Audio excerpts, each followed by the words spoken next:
for the UCI, specifically for these championships and anything else they have to do with.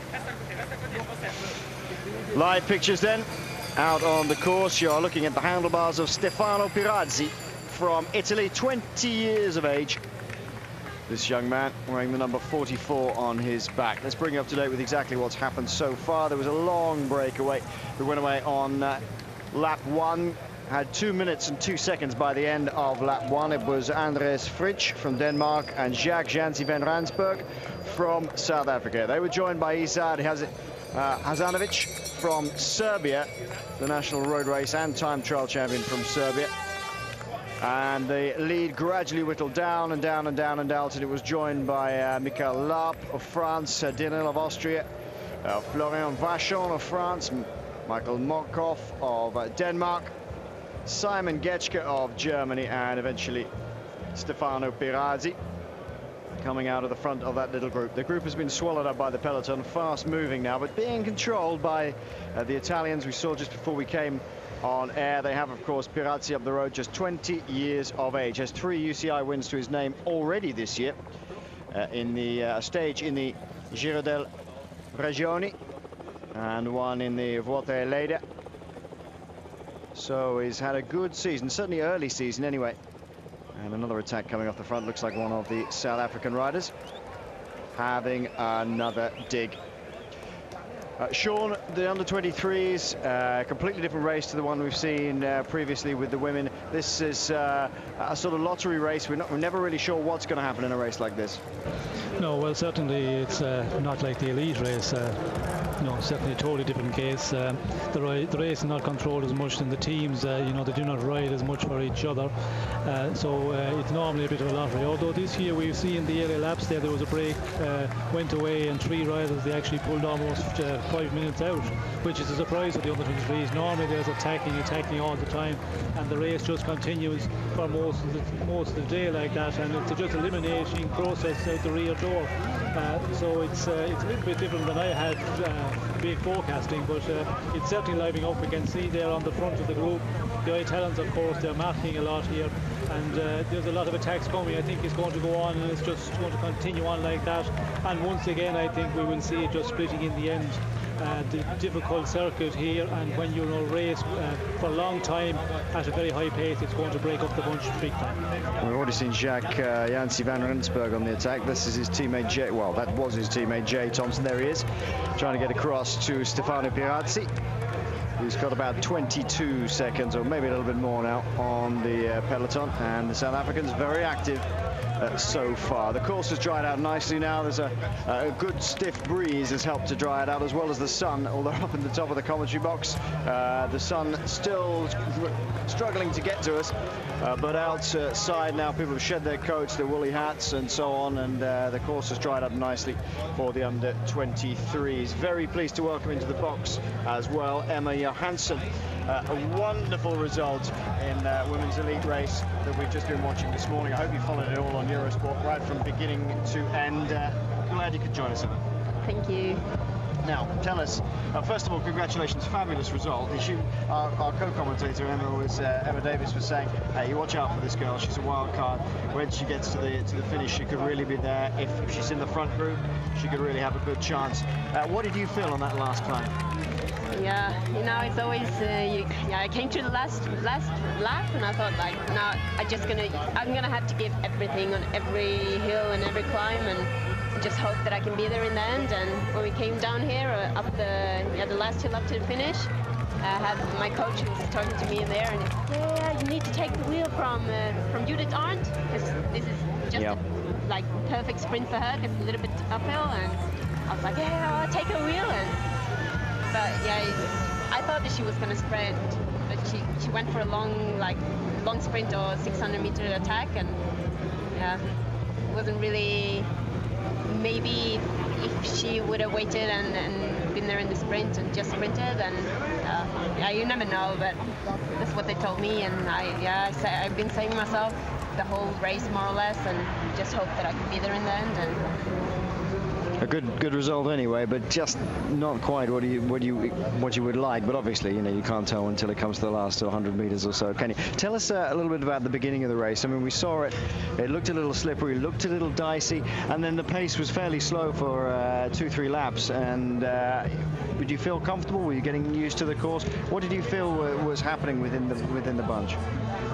Yeah, for the first laps, I think, like, because it was quite cold when we started this morning, and with the wet roads, and all the girls were a little bit scared in downhill. And when we came to the first one, it was a crash in one of the corners, and then a crash always takes the pace down a little bit more, and everyone has respect for the length of the race and the hardness as well, with all the hills and the climbs in it. So I think everyone.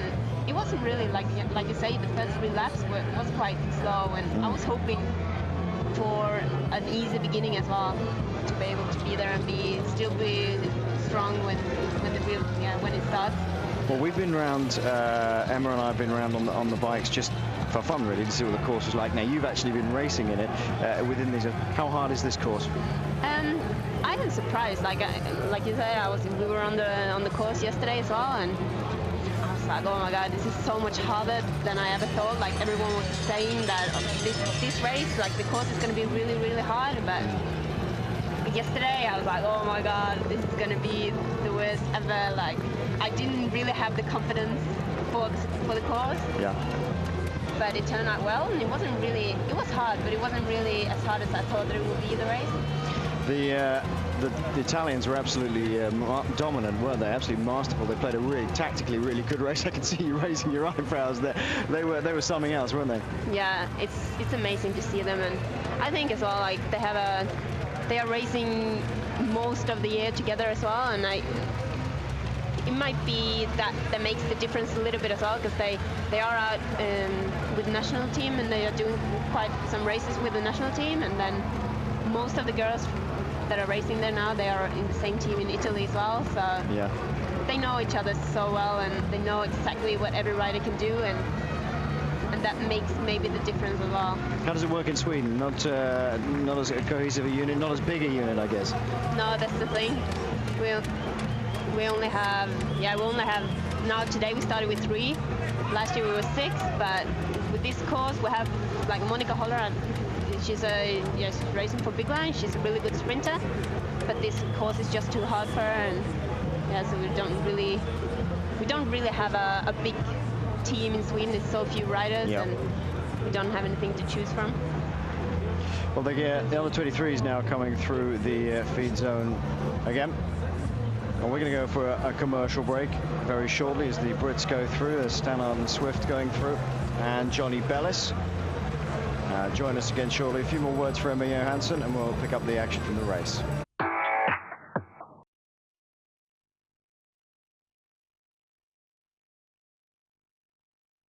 Out of the front of the peloton, the Dane. And the other 2 riders, Kovalovas and Pirazzi, have a handful of seconds over this guy here. We've been joined in the commentary booth by Emma Johansson of Sweden. She had a fantastic result in the women's race, and she's just talking us through exactly what happened in the race and the course itself. We were talking about the harness of the course, Emma. Where do you think the real attack, the real damage can be done on this course? Ooh, it's difficult. Like the hard hill, you just know that, like the steep one, everyone knows that it's steep, and everyone can go full speed for such a short time. So it's not really, I think for me, like, I had more problem with the second hill. The big long one, like you do the steep one and you come up and then you go down to the other one, and that one was harder. Yeah, it's I guess that's the sort of area where if the strong girls or the strong guys turn on the gas, then that's it, you know, it's all out in a big long line. Yeah, exactly.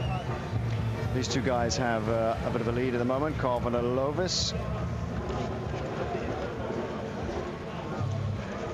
And they're just now wheeling down towards the Hardweg again. And the weather's turned really, really nice now for this men's under 23 race. There they go. into the Hardweg. Actually, it doesn't look like very much on this particular camera, and even less so when you see them facing. It doesn't look like a big hill, but there we go. That doesn't look very steep, really, does it, from that particular angle? But believe me, it is quite steep. It'll come sweeping in. And it's a very, very unnerving shot, because you can see the curve on the mirror there at the corner makes them look like they're plunging down a cliff. But there we are. Steenson didn't get very far. The rest of them trying to drag it back together. It's the Russians on the front now. The pace is very high, and a number of nations keeping that pace high. It's about 39 kilometers an hour, maybe a little bit less. A number of very, very good Russian riders in this race. These are our two lead riders at the moment. Kovanovis from Lithuania, and they're being gobbled up fairly shortly by the peloton, as Stefano Pirazzi, the 20-year-old, just behind. There were two Frenchmen in the early break. Interestingly, both of them riding for Roubaix Lille Metropole, Cyril Guimard's outfit. The two of them got into a break together, but didn't last very long. Nobody's been letting anything go away at the moment. And this is the top of the Hardweg. And the interesting thing, Emma, is that it doesn't actually flatten off, does it? When you come out of the top of the Hardweg and it turns left, it keeps going up. Yeah, that's the thing. Like, you come up to, you think the hill is over, but yeah, it goes slightly uphill. It's not. Once you're up, it's a little bit, yeah, it's flat, and then it goes up a little bit more again, and just it's really hard. Yeah, it just takes it out of you, doesn't it? You can see it here. Look, just a little bit of the grind on up this hill, with Pirazzi beginning to suffer here at the back. Kovanovis had a good time trial earlier, and the Russian in the group is Pavel Kochitov. Well, one of the riders riding in this particular race today is Bokar Mollema, winner of the Tour de l'Avenir, and we asked him how he felt about it. I was ill last week, but now it's all right again, and today we did 2 laps, and yeah, it's a very nice race, I think. Yeah, it's very difficult. I don't think it will be a sprint tomorrow, just maybe a few riders in the front, and I think that's good for me. I hope it will be a tough race.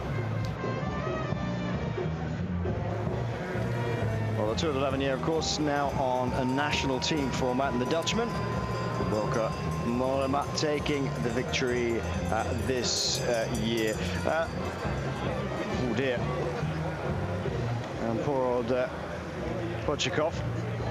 Looks like he's cramping up, or so he's pulled something there and pulling over to the side of the road. That doesn't look very healthy. Not very nice indeed. Let's have a look at what's exactly happening. Whoop. Oh, that's a problem. And the poor guy's trying to struggle on. Crampy. Yeah, it looks like they're cramping, doesn't it? One of the Canadians now trying to get across to these front two. Still persisting, Kovanovis and Pirazzi. The Canadian who is trying to get across has some work to do. It's still uphill for Christian Meyer. A long race, we said today, Emma. 7 laps for the ladies. Do you think that's a little bit too much? We were speculating perhaps if you had 1 lap less, it might be a bit more of an exciting race. What do you think?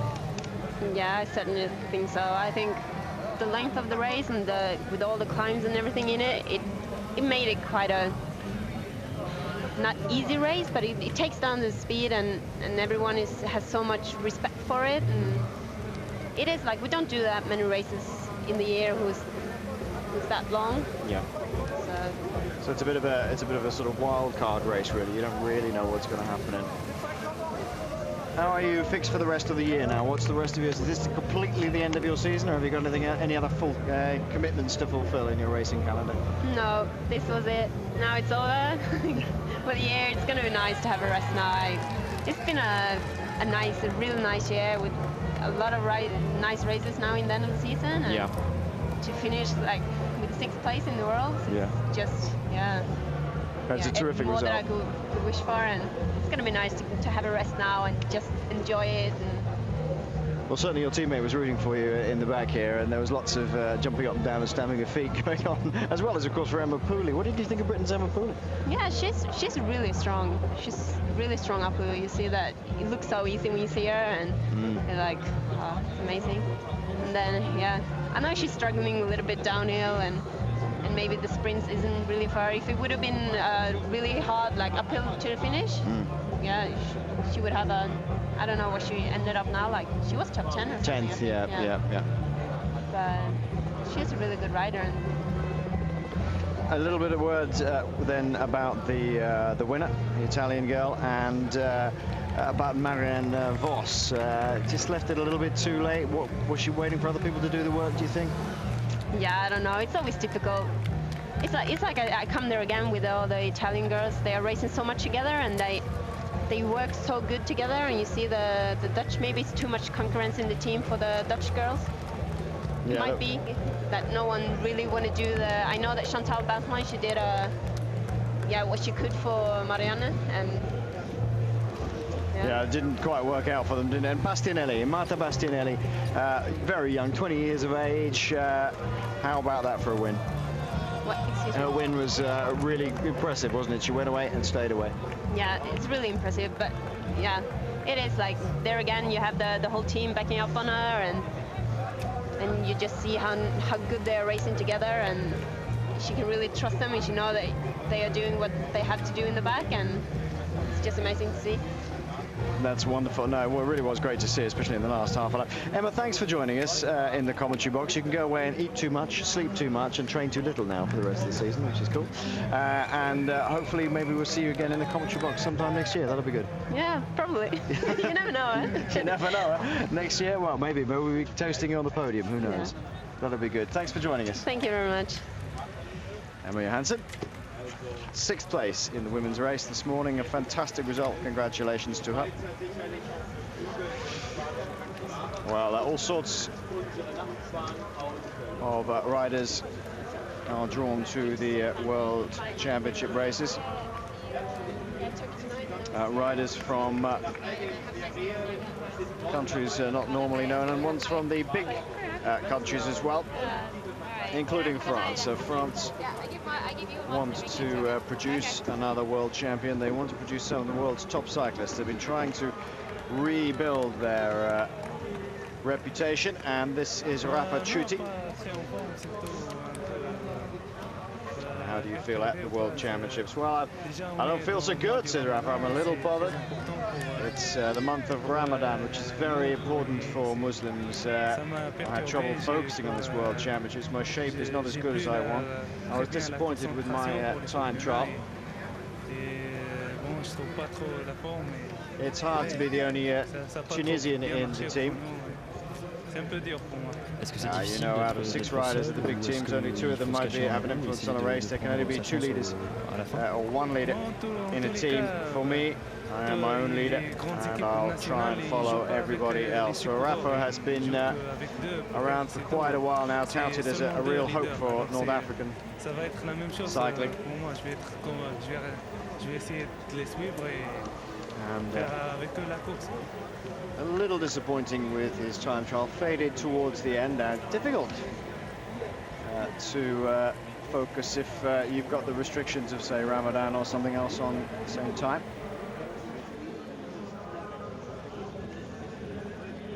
Well, the breakaway not being allowed any leeway to get up the road. Kovalanovas from Lithuania and Pirazzi from Italy. 2 guys who have managed to stay out ahead. A number of other men tried to make a break early on. It was Jacques Jansi van Rensburg from South Africa and Andreas Fritsch from Denmark. They were joined for a short time by Izad Hazinovic of Serbia. And then that breakaway was swept up by a group of 4 or 5 other riders. Michael Larpe, Florian Vachon, both from France, both riding with the Roubaix Lille team. Simon Getcher and Stefano Pirazzi. And it was Pirazzi who went on to stay ahead. And he's got Kovalanovis at the back end, number 74 in the Lithuanian colours with him. And also Christian Meyer, the Canadian, has joined them. So the three of them ploughing on, but there's no real sort of work together yet on this hill. They haven't got a huge gap. And as we've said before, Sean, it's there was a surprise to get the guys out at least 4.5, nearly 5 minutes ahead of the peloton. And at the moment, it's not an awful lot of action going on. Nobody really being able to establish a significant break.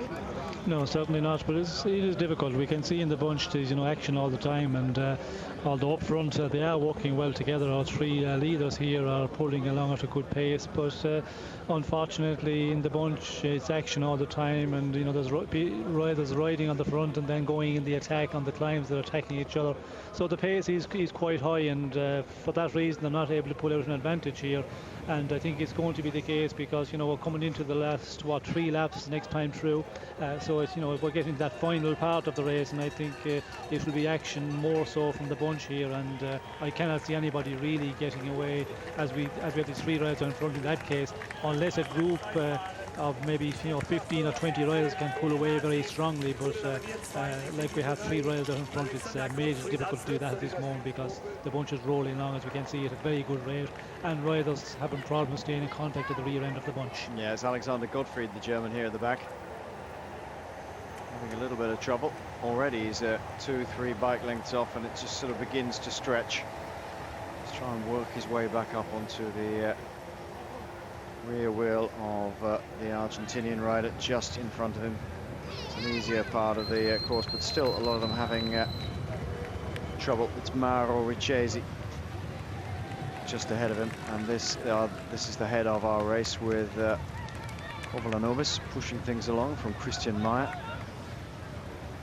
And Meyer just rear wheel stepping out a little bit. This is one of the sections of the course that, although it's completely dry elsewhere, you never know what might be lurking under there if you get slightly the wrong line, because it has been under shade all day, and that can be a little bit difficult. There's several places around this course, Sean. I'm sure most of them are completely dry now, but certainly at the beginning of this race and the end of the ladies' race, there were several areas that could still be a little bit damp because they've been in the shade all day and they never get the sun. Yes, well, certainly this morning it was very dangerous looking when the women's race started out, and for a number of laps we could see that it was quite dangerous, and it did dry up. Of course, the sunshine came out and there was good drying there, and for the under-23s luckily it was dried out almost 100%. Maybe under the trees there was a very occasional patch, but it was certainly needed, because in that race we know it's a very nervous race. It's not like the elite race tomorrow. If it was a bit wet in the beginning, they would take it that much easier. So I think it's a good thing. But on this circuit, when you're racing on the limit, and I think we will see in the end of this race today and tomorrow at the end of the elite professional race, when you're on the limit, there's a lot of corners there. When you start getting tired, we could see some guys miscalculating and running out of road, because there are corners here which get tight, and when you get tired and the body is weary, that's the time I think we could see some guys hitting the barriers. Yeah, there's 2 or 3, aren't there, that are quite tight, and 2 or 3 that tighten up as you go around them, which is not so good. We're going to take a short commercial break as they come up with about 5 kilometers to go to the end of this lap. 3 after this one to the finish. 3 men out ahead at the moment.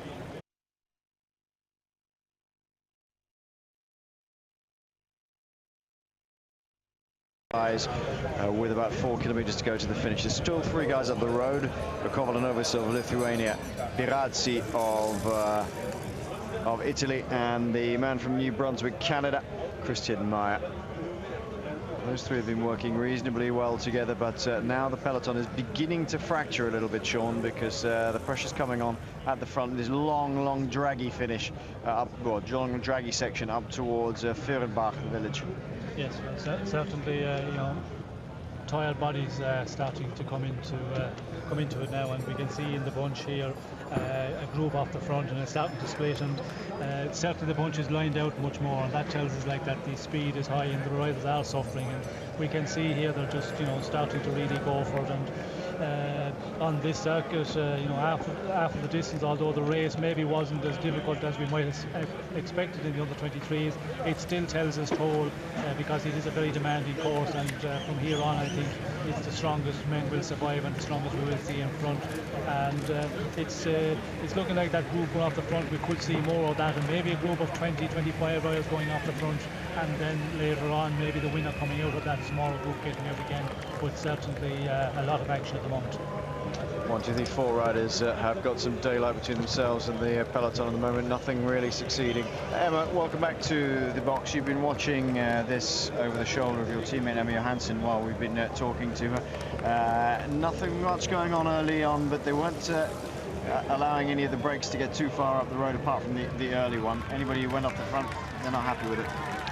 No, they seem to want to keep this contained here, and it's in the 23s. They're very unknown quantity. Some of them. Some of them are already contracted into professional teams. Other ones are trying to get into professional teams. So it's a very strange race because some people we know of, some people we don't know of, and I think it's the same for the riders as well. Some riders they will know very well because maybe they're professionals and they're racing together a lot, and other guys who just suddenly come along and they're, especially the Americans and the Canadians, the Australians and the New Zealanders, they're based, sometimes in America, and they don't see them half the time. So for them as well, I think they're sort of strange races. No one's, there are unknown quantities in there, so they don't really want to let anybody get too far off the front, just in case. For example, the two Velits brothers who were up towards the front, they're both professional with Wiesenhoff, the two Slovakians. We've got Rovny, Trusov for the Russians, Ignatiev, 3 of the guys from the Tinkoff Credit Systems team. And as you say, it can be a bit of a lottery as to who and what is going on. Do you think it's a big advantage, Sean, for those guys who are already in professional teams, like the guys at Tinkoff, to be in professional teams for a race like this, or is it just such a bit of a mad race that it doesn't make an awful lot of difference? Well, it's certainly a big advantage to be in the continental teams because you get very good racing, of course, and you take the guys from Wiesenhoff, the Velits brothers, one of them won the Jeff Skieren's race a number of weeks ago there in Belgium, so they get very good quality of races, and the distance as well in those races, it will be surely 170, 180 k's, and that's very important leading up to the World Championships, and that rate was only, I think, about 3 weeks ago, if I remember rightly. So it is important to be in the continental teams where you get very good quality racing, and it's the best preparation for the World Championships. This is Maxim Belkov, a superb time trialist, now giving a dig for the Russians. They've been reasonably quiet so far. They've been at the front, but nothing spectacular. One of their riders, Kochechkov, Pavel Kochechkov, getting a terrible cramp in the upper right thigh when he was trying to get across to the break, going for Dim Kovanovis. A number of retired riders already from this race. Quite a number, in fact. They've dropped like flies as it goes. I'll just run them very, very quickly through. The two Slovenians, Sinekovic and Gaspar Schwab. That's a great name. Gaspar Schwab, they're both out. Leveret from France. The Dutch rider, Steven Kruiswijk. And then number of Latvians, 3 of them in fact, Herbert Prudence, Christophers Brajaknis and Martins Trautmanis. They're all out of the race so far. And then 3 Lithuanians as well, Kupas Kupta and Siskevenius. They are all out. Pavel Wojcik from Poland. Yam Ma of China. Ryan Anderson, the Canadian, we saw him suffering on the Hardvik first time round, as well as Bradley Farrell from Canada. Well, they've got Christian Meyer up in the top 3 here, and they're soon to be joined, it looks like, Maxim Belkov, although the camera does lie at this sort of angle. There's probably a much greater distance between the 3 at the front, and Belkov and the others. Dmitry Kristov and Maxim Avanin from the Ukraine are all out. Pagani and Gabriel Richard, who was very active early on for Argentina, he's dropped out already. Sakovic from Belarus as well as Tsikano, Alexander Tsikano. Kleber de Silva Ramos from Brazil, as well as Rafael Serpa. two of the Estonians, Jakin and Messing. Heitzer from Hungary, and Istvan Molsna. Japanese, Sho Hakashima. Mohd Fawzan Ahmed Lufti from Malaysia is out. Kyong and Nisba. I've seen it in the Tour of Langkawi, incidentally. They're both, they're all three of those are out, as well as Clinton Avery from New Zealand.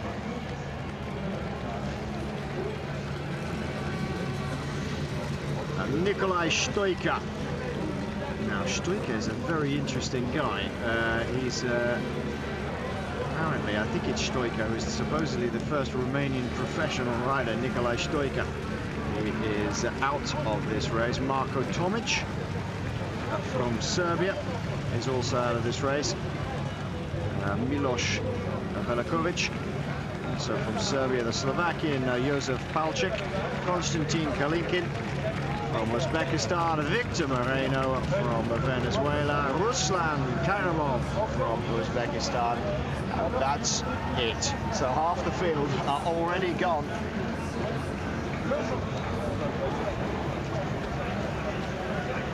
That's just the housekeeping done.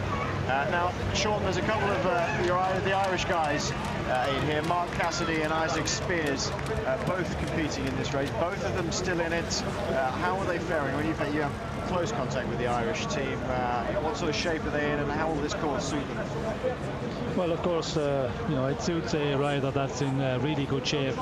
We talked about this course a lot, especially in the Vuelta there the last number of weeks. They were saying it was really difficult, and you know, when we talk to riders, and the more, excuse me, the more and more riders I talk to, you know, it's coming back that it's maybe not as difficult as we were expecting. And as Emma said, Emma Johansson there, who finished 6th, she was saying when she rolled around yesterday it was majorly difficult, but when in the race today it didn't seem as difficult. And I think that is looking like more the case here. We can see we've quite a big bunch of riders in the U23s all the time, and it looks like we could have a lot going into the final unless you know, the race really opens up on some of those climbs. So it's the riders who are really in top shape. It's not a super climbers course, it's just a really strong man's course. And you know, the Irish riders, they have been doing a programme, of course. Cassidy and Spears are racing in Belgium with the Murphy Gun team, and they've got a very good race programme as well. So hopefully in the end that they can stay up there, and we'll just have to wait and see.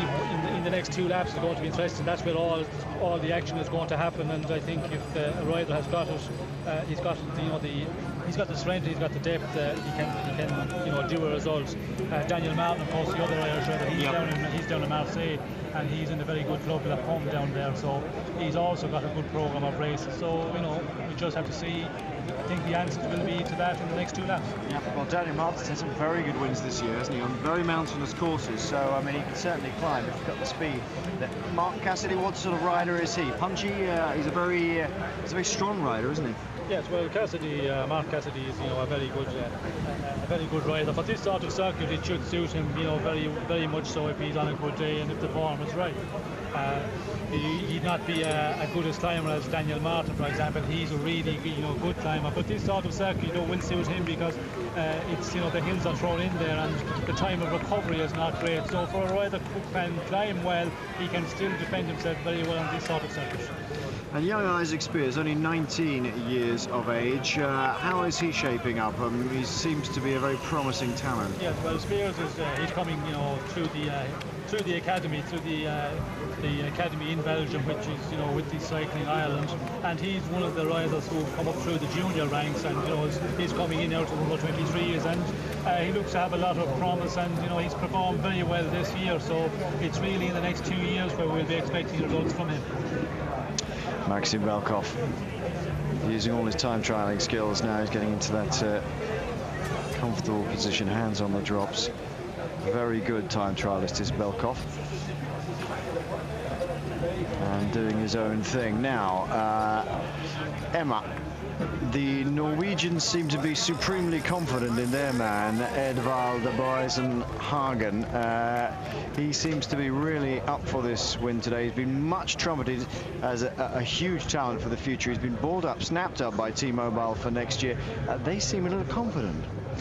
when we took the break in between the two races, we went back into the press room, and one of the Norwegian press was there. I've seen him around a few times with different people, and I just went up and said to him, you know, how was things in the Norwegian camp? And he apparently, the rumor is that the last thing that Boasen Hagen said to his team manager was, well, do I have to come back to the pits before I go to the podium, or can I go straight to the podium? And that's confidence for you, isn't it? That's kind of confidence, I guess. Yeah, I guess so, yeah. You know, that'd be absolutely fantastic to be that sort of person that can say, shall I go straight to the podium or shall I come to the pits first? But he's a very, very talented rider, and he's been kept very, very quiet in Norway with the Maxo Bianchi team. He's sort of had several outings down into mainland Europe, and he's been extremely successful against a lot of the top pros, which is why he's been snapped up by T-Mobile. We saw him in the time trial. He did okay in the time trial. I don't think he's sort of, his expectations, I guess, were probably more than what he delivered in the time trial, but certainly, yeah, he seems to be very, very confident for this road race. So we'll wait and see what the end result is, whether he does go straight to the podium or whether he goes straight back to the pits and that's where he stays. Yeah, it looks like Maxim Belkov is coming across to these riders now as they go into their Hardvig for the second to last time. 3 Britons in this race. There's a very odd situation happened with the British contingent. Originally they only had 1 rider, and British Cycling were insistent that they'd ridden enough races on the right races to get enough UCI points to qualify 3 riders, and eventually the UCI went, yeah, actually probably we're mistaken. As we understand it, they now have Jonathan Bellis, Ian Stannard and Ben Swift here racing. Swift, of course, 32nd overall in the Tour of Britain, first in the Giro Regioni under 23 race earlier on in the season, which is a very tough race indeed. Good result for Ben Swift. Bellis, 35th overall in Tour of Britain. Ian Stannard, we've seen already in action in the time trial. We finished at 36th, but he was 4th in the under 23 Thüringen Rundfahrt race not so long ago. What about these English guys, or the British guys, Emma? I mean, you've been part of the British scene for a long time. Talented riders, and they'll be lifted, of course, by the fact that they've been included in this when they thought they weren't going to get here. Yeah, I think it's sometimes I think they would have been very disappointed when they were told that, oh, we haven't got enough riders at places we haven't been in the right races. I mean, to ride all year and not ride the right races. You know, British Cycling, they obviously thought they'd done the right races, and then it came back, no, we haven't done the right races. And I mean, it's a bit soul destroying really to sort of put your future and to think you're going to be riding the world at the end of the year, to have that confidence in the system, and then it looks like it's let you down. I mean, it must be quite soul destroying to think, oh my goodness, it's let me down, and I thought these people knew what they were doing. But obviously now they you know, the British Cycling had done the right races and they were correct in what they did. So no, it's got to give them an extra little bit of a lift to suddenly be in this race, and absolutely fantastic, really. And I think they're 3 very, very talented riders. British Cycling, you know, looking after them, taking them out to Italy, making them into the complete professionals, and you know, we'll wait and see how it is, but it certainly shows that British Cycling is on the right track with things like this. It's developing an under-23 programme to move them into the professional ranks, which we see people like Mark Cavendish obviously come through from the under-23 squad, and look how well he's done. So it all bodes well for the future. Big effort being put in by the Dutchman on the front, really splitting things up. It was the Wiesenhof professional Peter Velits, one half of the twins, Martin being the other one. Both of them ride for Wiesenhof, who launched himself off at the halfway up the Hardvig.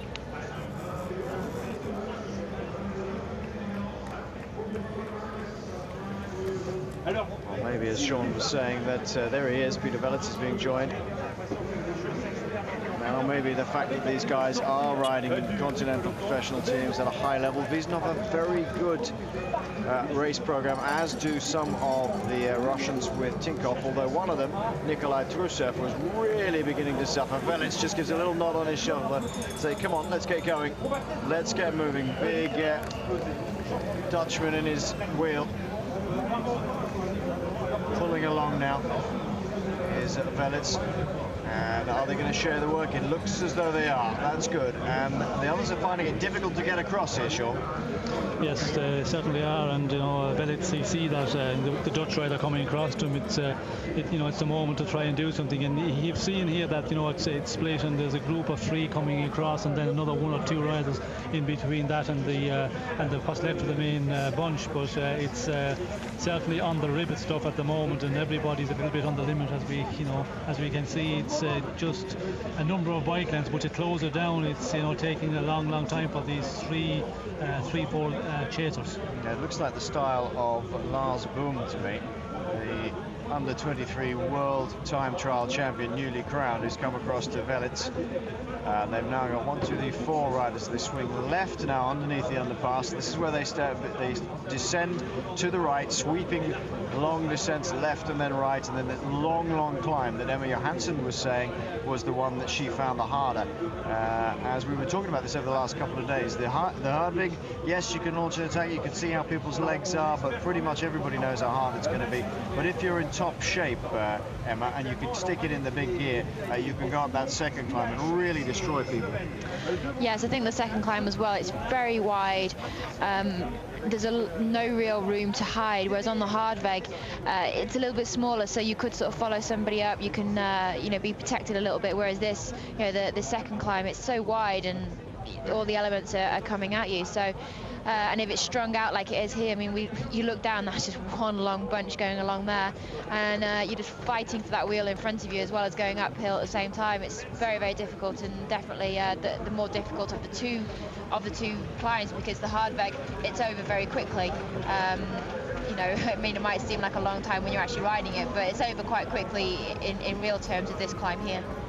Sure, do you think they've done a good job designing this circuit? I mean, personally, just to ride around, it's great, love it. And obviously I'm not doing 9 laps of it, or 14 as the elite men are doing, but do you think that Charlie Motte and the boys have done a good job again this year?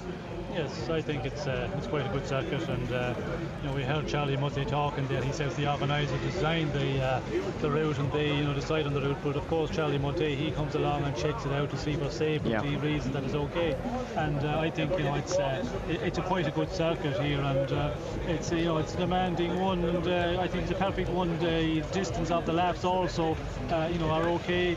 But the total distance of the races, that's something maybe that could be looked at. And if we had bad weather conditions, and luckily it's been good the last number of days, but if you got wet conditions here, it would get very cold, and a long race for all categories, it would make it more difficult again. So maybe the overall distance, the total distance of the events could be looked at, but I think the laps here are perfect for a World Championship race. At the back is Jakob Fuglsang from Denmark. That's another good name, isn't it? Simon Clark of Australia, along with Peter Velits. You can see in your shot here the Slovakian rider Lars Boom right on the back. Clark just ahead of Velits. And Boom, I think, has moved up towards the front at the moment. He's got Boko Mollema, who we were talking to earlier on Eurosport, with him, the overall winner of the Tour de l'Avenir this year, which has gone back to its national format. Also, one of the Spanish riders has got into here as well. Inthausti, Benyat Inthausti, there he is in the middle of your shot now, just ahead of Peter Velits. Well, Velits was the one who started this move. Lars Boom came across to help him. The Uzbek, or the Slovenian rider, sorry, in there is Simon Spilak. Now, he is a very good rider as well, Spilak. And now the 2 Dutchmen, Boko Mollema and Lars Boom, moving towards the front and doing the work. I'm not so sure that there isn't a third Dutchman in there as well. Tony Martin, elected not to ride the time trial, saying he wasn't feeling too good, is the German on the back, pushing his way towards this group. And Simon Clark beginning to struggle with the pace being set by Lars Boom on the front. Clark, who tried to get into that break, just can't hold it. Tony Martin quite happy to sit on the wheel of one of the Estonians by the look of it. The Estonian twiddling a little gear and trying to work his way back up to the little breakaway, being driven along by a pair of Dutchmen. this long climb. This is the one that Emmy Hansen was talking about, saying that this could really hurt, because if you can't stay with the big, strong, really fit guys here, then there's no chance at all. Spilak in the middle of the shot. Lars Boom on the front, still pushing on. And one of the Swiss riders at the back, and I'm afraid I don't have an ID on him as yet. Just gritting his teeth and digging in there, the Swiss. Doesn't look as though he's very comfortable, does he? No, he looks like he's just hanging on in there, and he's waiting for the other guy to close that small gap for him. And if he had been feeling very good, then he would have just jumped around him and joined the back of them. But no, he's just sat there just waiting for the gap to be closed for him. Seeing more attacks going on this climb. Oh dear, this is going to hurt a few legs, isn't it? Really starting to break really up now. And that is Fuglsang on the left-hand side of your shot. The man from Denmark. And the Spanish rider is Inthausi, Benyat Inthausi on the left-hand side. Well, they're working their way back up towards these breakaway riders, are the peloton. This is the little cut-through road on the end of the climb, and now it's a long fly back down to the overpass, and they go under the overpass and turn left. They still continue downhill. Very good, smooth, new road surface that then runs into that very tight right-hander with the brick wall on the far side, and then in down towards Fürth, which is again the village at the bottom of the final climb of the day. So they have a few bike lengths of an advantage. And at the back at the moment is Yellow Van den Dert from Belgium. The Belgians are fielding a very strong side in the senior men's. Always trying to get somebody up here in the juniors as well. This is a nice bit of road here, nice bit of tarmac they're coming onto now. And a very quick run down this. Right-hander at the bottom. You just don't get a chance to see it. You can see where the yellow circle is where the breakaway riders are. It'll be interesting to see how fast they're going around there now it's dry, especially in a big group. And then onto Beethovenstrasse past the U-Bahn station. And onwards to the final roundabout on the course, and they hang a hard right up over the top, 4 kilometers run down into the finish through Florenbach. We'll take a short break, back shortly.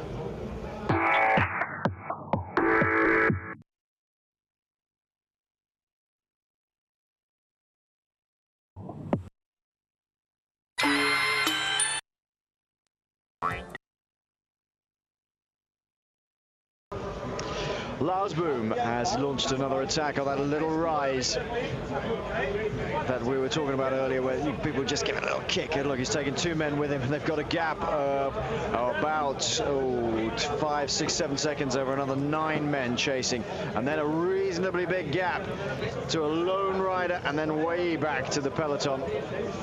There we are, and it's really split up. And people still trying to come back to this group here, but up front, Lars Boom, the world under-23 time trial champion, is giving it absolute maximum gas, and he still looks comfortable. Past the long line of Belgian camper vans. And he's got with him Martin Spilak is the guy at the back there, the Slovenian. And the other guy in the breakaway is the Estonian. See if I can pronounce his name correctly. It's, I think it's Alajukin, is it? Oh no, it's Taramai. Taramai. I'm sure there'll be 1,000,001 Estonians telling me that's incorrect, and I apologize if it is. So the Estonian Taramai on the back, Spilak in the middle, Lars Boom driving them on at the front, and he's absolutely awesome, Sean. He's been going hammer and tongs at it now for the last 3 or 4 minutes, and looks to be in very, very good shape, and certainly the strongest of these 3. Yes, certainly he looks impressive there. We see the attack that he threw in there. Certainly caused a lot of damage, and continued on, and that's what he's got to do now. And we can see the 3 are working well together, and Lars Boom is really putting in a big effort. And it's the time to do it, because if you can pull out 25-30 seconds here, well then it's the same situation, the hesitation, they start attacking behind, and then it slows down, everybody looks at each other and they put out another number of seconds, and you know, it's the occasion to get a break formed and a three-man group. And of course, you know, the way he's looking and the way he's riding here, he's definitely, you know, on a very good day at the moment. And we're coming into this final now, we're getting, you know, close to going through the last lap of the race. So it's the time to do it. It certainly is, and it's Cadry from France who's decided enough is enough, and he's going to go on after them if he possibly can. There's Jakob Fuglsang from, that's probably mispronounced as well, Fuglsang, the Dane. Should really reach over the top and tap Rolf Sorensen on the shoulder and say, is that how you say it? There we go. 3 riders up ahead, including Lars Boom Tamarai of Estonia, and Martin Špilak of Slovenia. This guy is trying to get across. He's working reasonably hard. He's had to work hard because Lars Boom put a massive dig in and absolutely destroyed the people behind him. And it wasn't such a big rise, was it, Emma? It's just that short little shallow rise where we were sort of sprinting up the other day just for fun. But once he put a big turn on the front, he just killed people. Yeah, certainly. He's got so much power, and we saw that in the time trial. He was just so much more powerful than any of the other guys. And if he can just get, you know, a few sort of meters on that power climb, really what it is, then you know, and he can hold it off. He was just killing him. He is an animal, and I think as well, with the added advantage of winning the time trial a few days ago, he's going to be more uplifted for this. He's going to know his own strengths, and he's using them to all his best abilities. He certainly is. There's Špilak, Boom, Tamarai being hunted down by Fuglsang.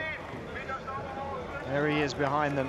He's got a lot of work to do if Lars Boom is going to keep up this sort of pace.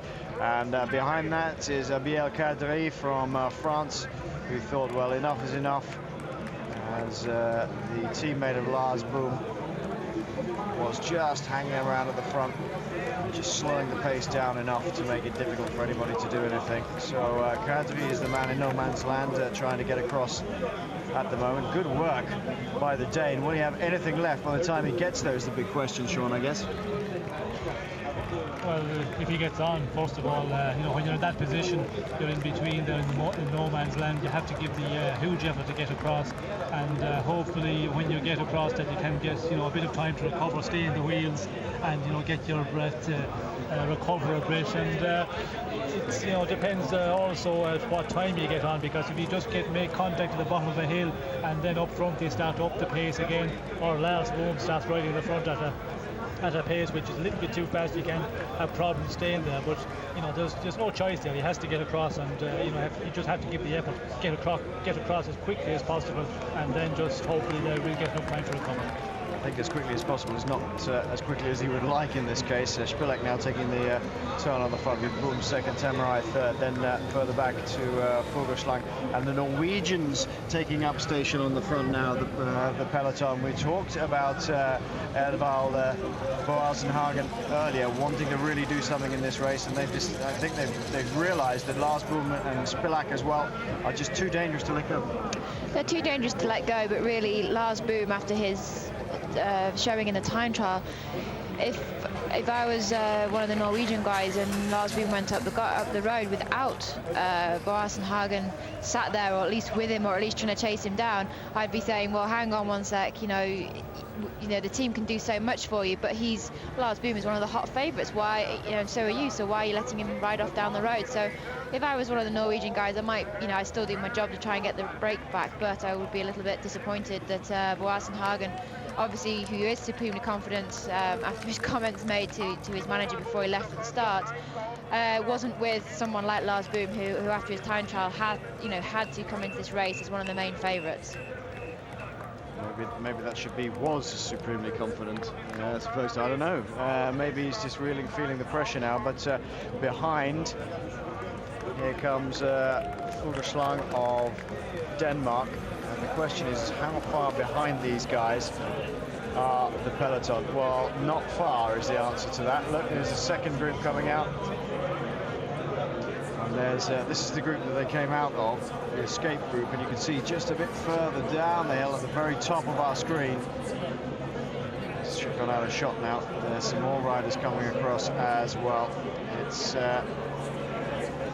Inati, Benyat Inati, who just waves his arm up in the air saying, look, come on, I just dragged you all the way up to this particular point. Come on, come and do some work. There's still some hope for them because the peloton is some way down. One lap to go, though.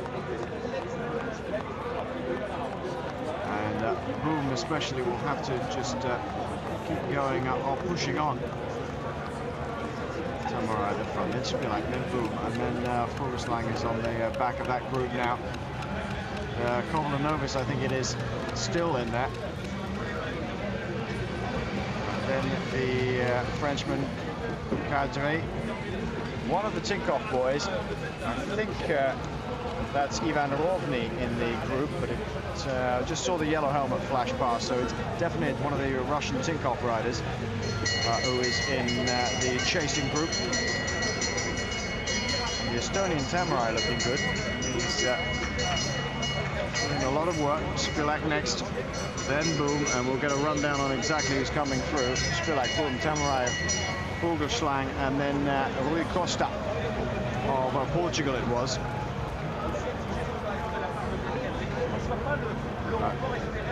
Schmeier is the Swiss rider we'd not managed to get an ID on at all.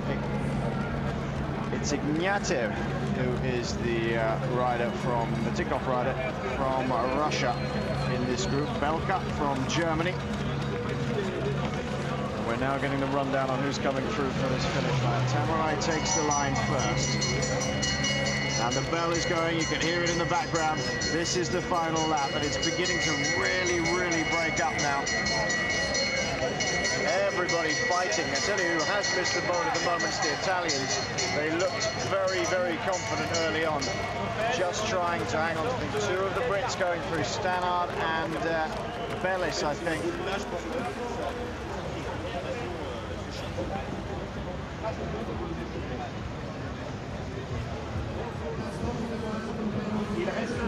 We just saw in the middle of the group there. Well, head down for the Frenchman trying to bridge the gap. There's Mikhail Ignatiev in the wheel.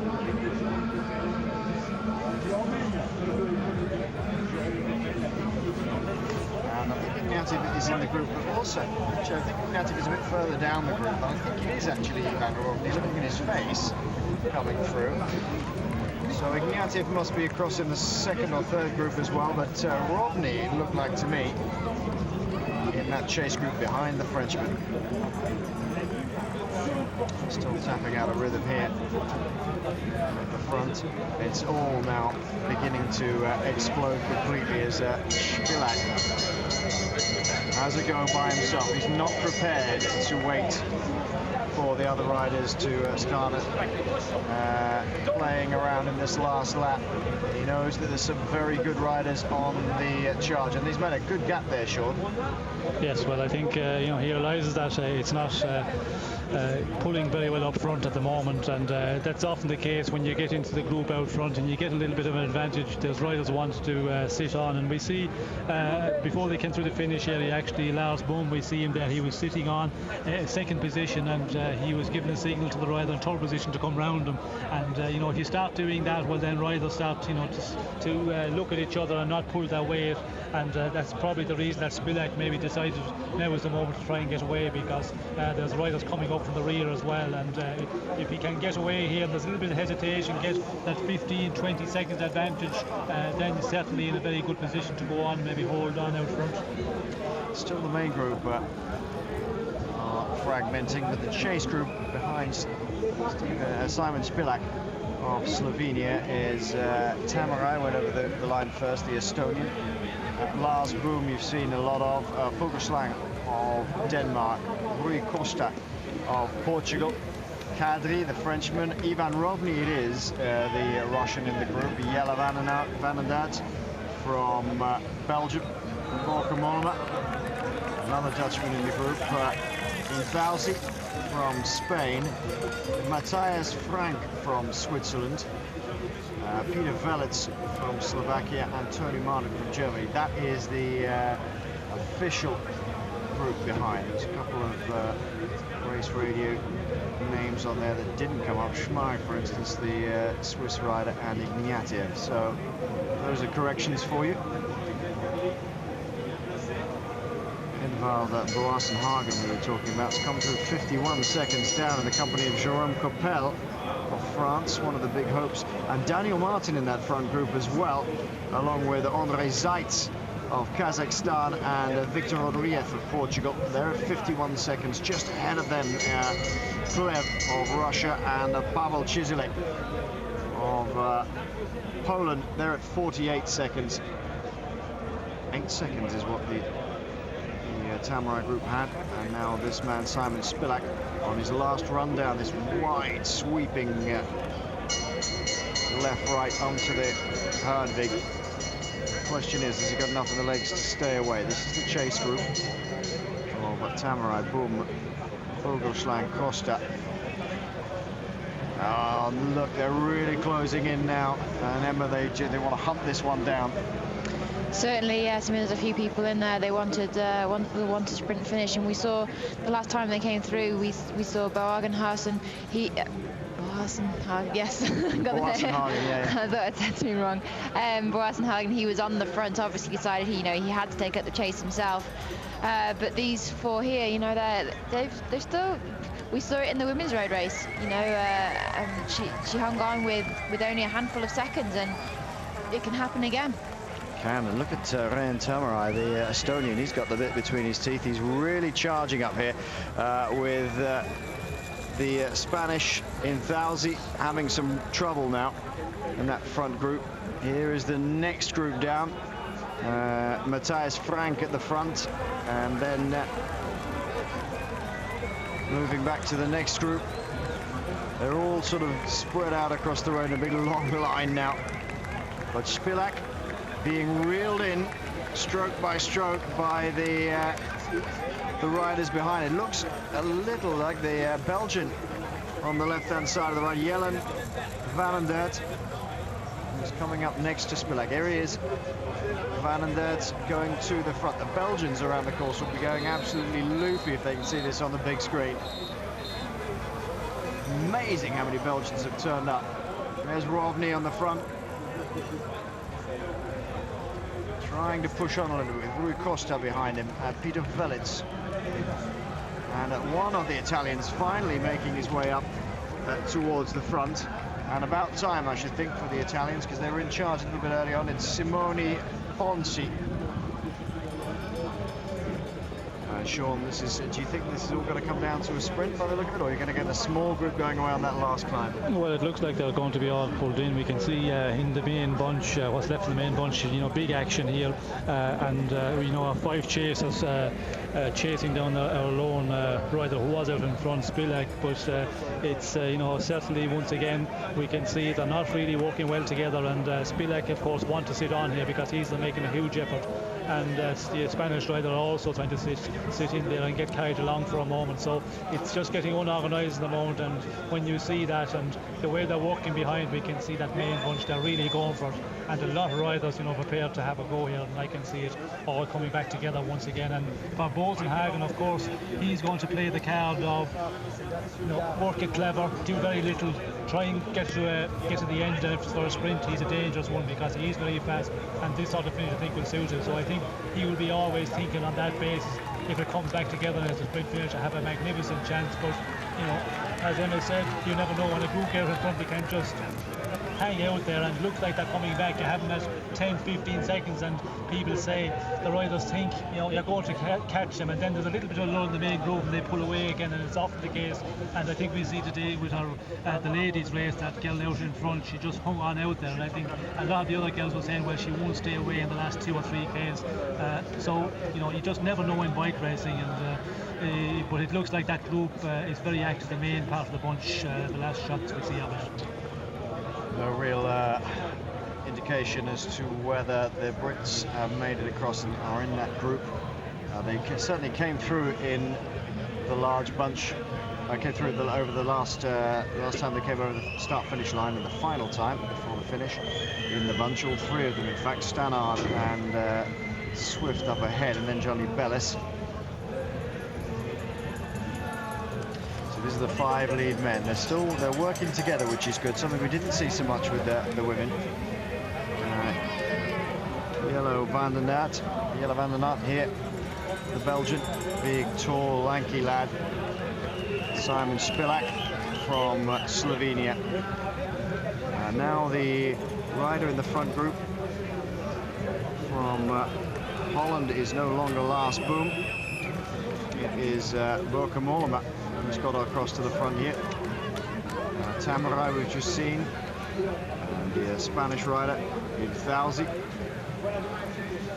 So from the original breakaway, it's Tamarai who seems to be the lone survivor. Rui Costa is determined to get this. He was going to attack pretty early, and the Portuguese rider determined to get across to some of the other riders ahead of him. Costa putting in a big effort. Well, maybe he must think, Emma, that this quintet up ahead has a good chance of staying away now. Certainly, and he's one of the, he's from Portugal, so he's one of the few people from Portugal in this race.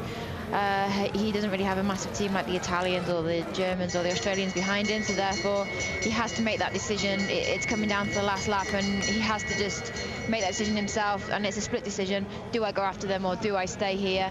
He's made the decision to go after them, and hopefully he gets across, and it looks like they've got, I mean, it's not a massive gap, but certainly Bastianelli in the women's race, she didn't have much more than that as a gap, and she still won.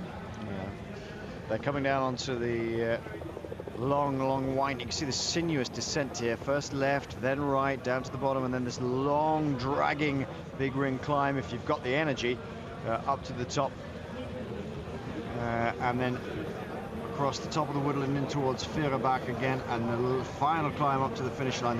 The gap isn't absolutely massive, but it's still fairly significant. And Sean, what's amazed me about this race so far is it has been a race of individuals. No one team has been able to dominate it. No, certainly not. We haven't really seen any team take it up, and you would be expecting the Italians maybe to do that, but it doesn't look like they're in the race really a big time at all. We've seen very little Italians in the last number of kilometres active in the front, and the other teams, the Portuguese rider here, of course, he's going to be pretty much on his own in the final, so it's almost every man for himself. But in the main group we see that the overhead shots, it's lined out and seems to be going at a very fast rate all the time, so there has to be somebody keeping up that pace high there, because the gap hasn't grown out hugely at all, and considering they're working quite well here up front, there must be still quite a lot of action in the main bunch. Just looking that way, look, it's closing in on them, isn't it? You can see them in the background now. Well, who's riding? Well, who's riding is the question. We can't see, we haven't seen at all.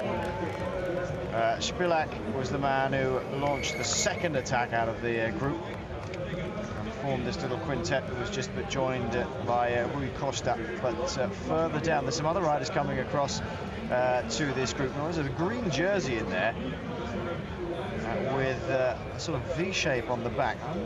Can't possibly be the Kenyan jersey, can it? They're going to only be Christopher Froome, if it was. And let's have a look in a second. He was very active early on.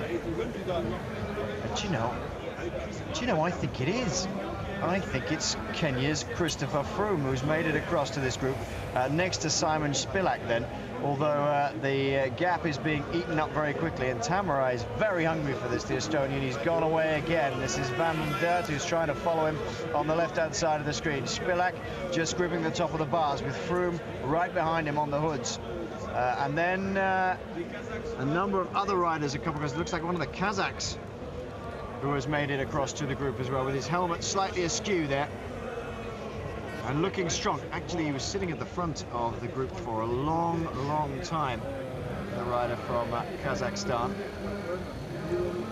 Andrei Zaitz, I think it is most likely to be. He was up, there he is, up in the front, and Tamarai is doing a sterling job here. It's been very aggressive all the way through the race. Very aggressive. We've got the lap splits when they're coming through.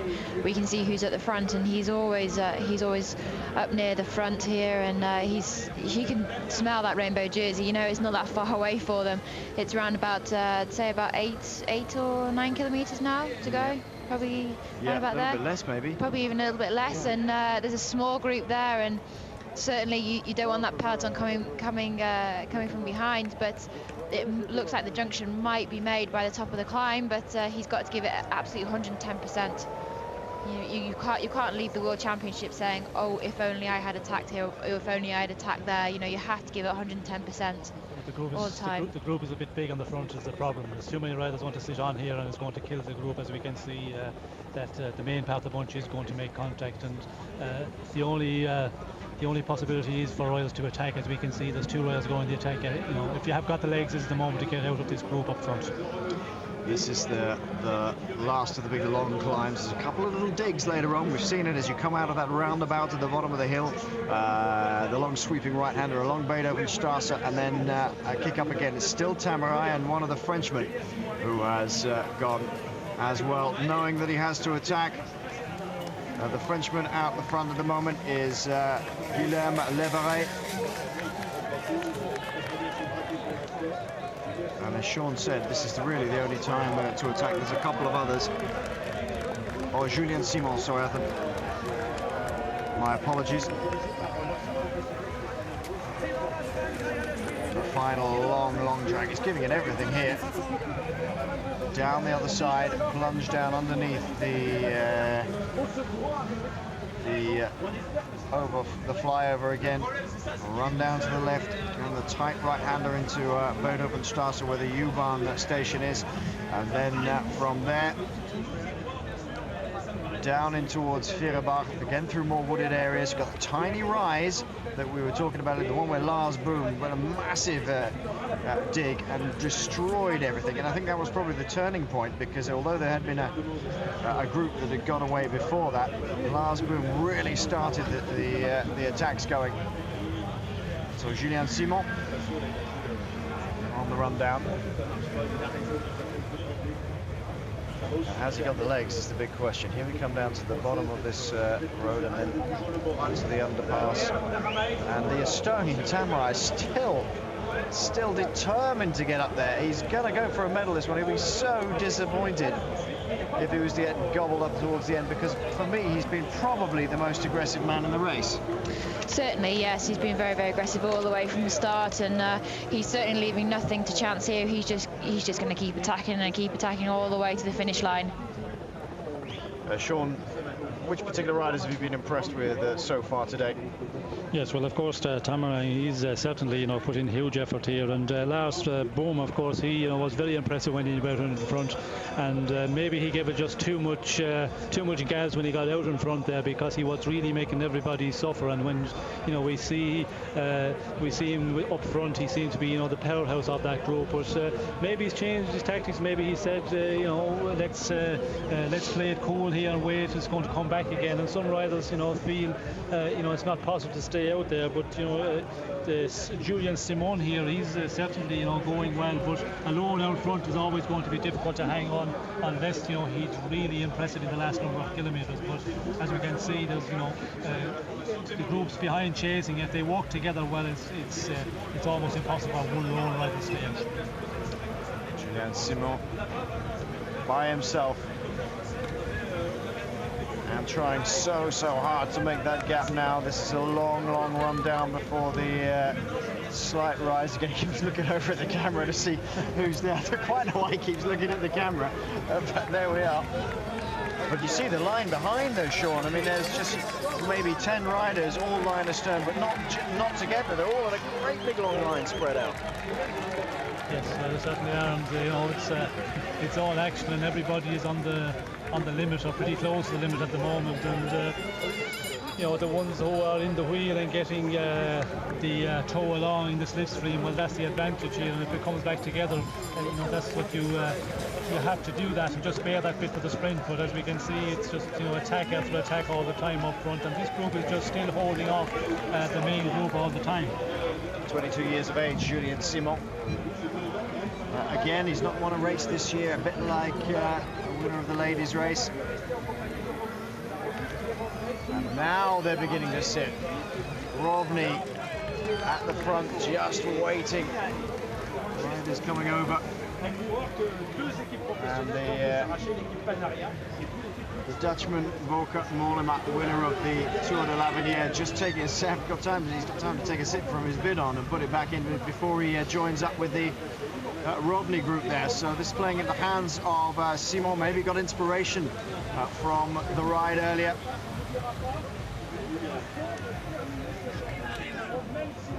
And certainly giving it absolutely everything he can. Our French colleagues here, Patrick Chassé is the most animated I've seen him for quite a while at the moment, pointing at the screen. Jeff Bernard, Jackie Durand there studying the screen just to make sure that this man is going to do a Marta Bastinelli.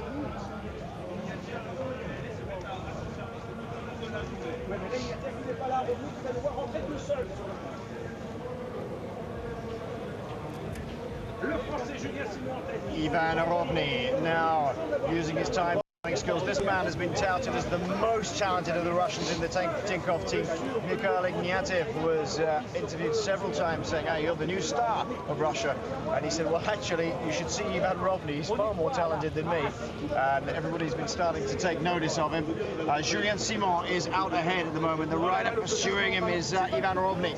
And then a smaller group just a little bit further back of about 6 riders. Rovny getting his head down and getting across to the wheel of Julien Simon. Is Simon tiring, or is Rovny just powering his way, just using a little bit of the bike there to get onto the wheel of Julien Simon? Well, is this a good thing or a bad thing for Simon, Sean, here? Surely it means, I mean, the others are not too far behind now. Well, I think, yes, Simon certainly needs somebody to come across to him, because to stay away out on his own it would be always difficult. But you know, it depends on what he's like in the sprint. I don't know he's sprinting, you know, what he can do in a 2-up sprint. But Rovny, certainly he's going to continue on. He's going to even attack here. But as we can see, Simon still have, you know, a bit left and going to hopefully get into the wheel here. He's fighting to get in the wheel of Ivan Rovny. Rovny with his hands on the jobs now. Under the 5k to go, Bannon. He'll swing down in towards Fehrenbach. There's still a little rise. One more rise to come before the final drag up to the finish. And the chasing group, consisting of the Belgian Jelle van den Dert, Volker Mollema, the winner of the Tour de l'Avenir. They're not far behind, and neither are the peloton by the look of it from that shot.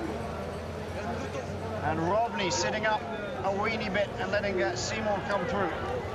It's not looking good to me here. No, it's definitely not. And Rovny, of course, you know, attacking Simon when he got to him there, it's not the thing to do. He should have just came by and take him along with him, and, you know, hopefully they could work together. But as you said, it looks like that, you know, the main group is going to get back here. Our 6 chasers are closing down our 2 leaders, but the what's left of the main bunch is coming up very quickly from what the last shots we see there. Still some effort coming in from, it looks like, Costa from the overhead shot. And then Andre Seitz and Stephen Spilak both having a go. Christopher Froome is still up towards the front of that peloton, you know. The Kenyan rider in the white cap sleeve jersey with the dark green on the front. There is Rui Costa. 3rd in line now. It's Rovny, Simon, Costa, Spilak.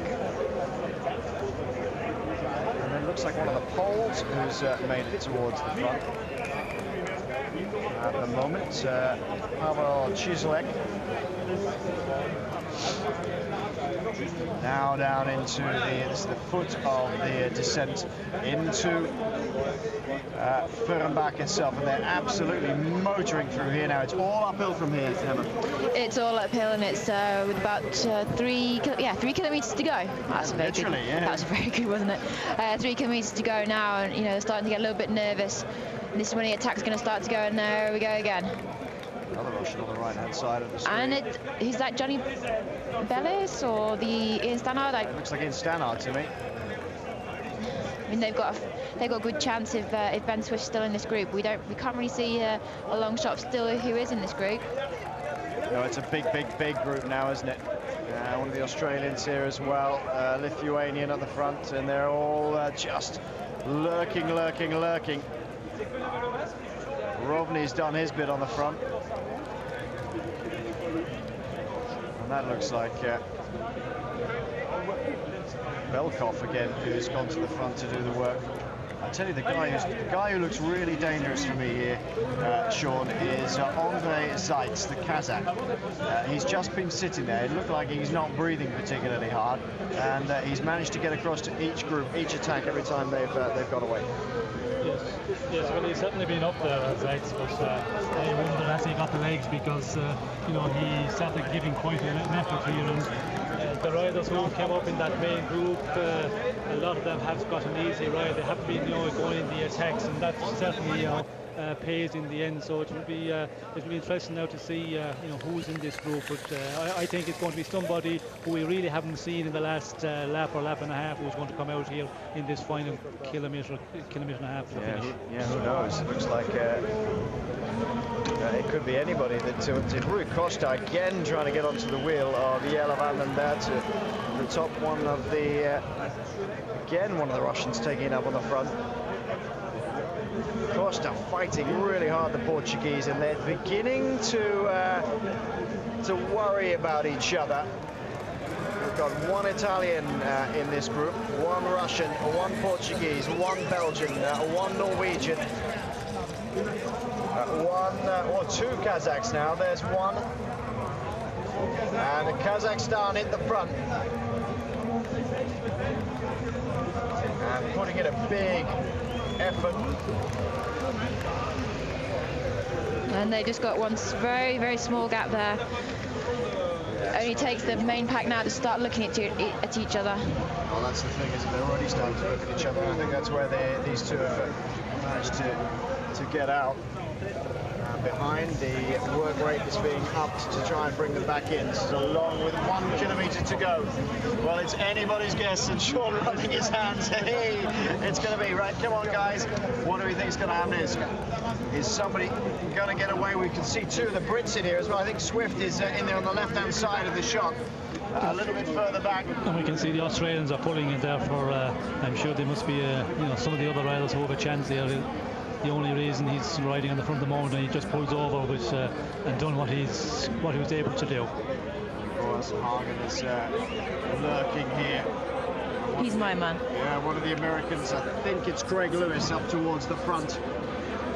There's a whole bunch of riders. It's anybody's guess here as they come into the last 500 metres. This is going to be a mass sprint that we'll have to actually look at the results for, because there's all sorts of riders from all sorts of countries that you never ever see racing are going to arrive at this finish together, and that is the last thing we expected. We really did expect a small group to go where there's a Colombian sprinting in here, Ukrainian on the far right hand side, you've got Lithuanians, Swiss, Kazakhs, Belgians, Rui Costa giving an elbow to somebody to get out of the way. Costa's still fighting there. It's the Americans who are leading it out.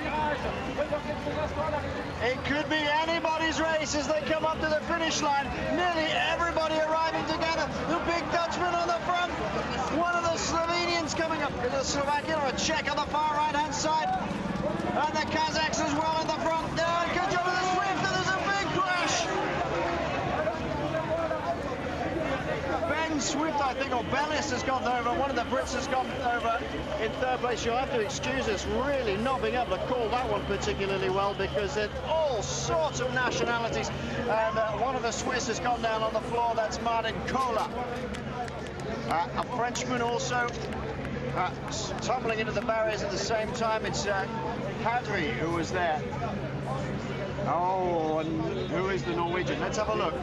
There's a Brit here on the far right-hand side, sprinting hard, and there it is. Oh, there goes Kadri, and he takes Martin Kohler with him. But who is the man over the line? Was it Velets? And it's Jonathan Bellis in third there for Great Britain. I think it is Peter Velits who is in there. Peter Velits wins the under-23 road race.